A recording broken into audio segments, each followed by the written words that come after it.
চুরি মানা নিতে পারে।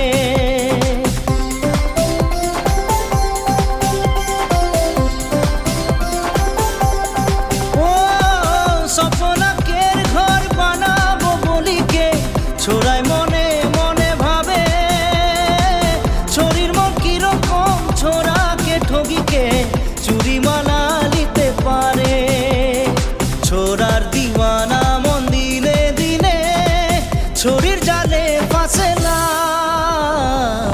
एक छोरी एक छोरा चुपके चुपके से प्यार करेला, नैना से नैना बातें कर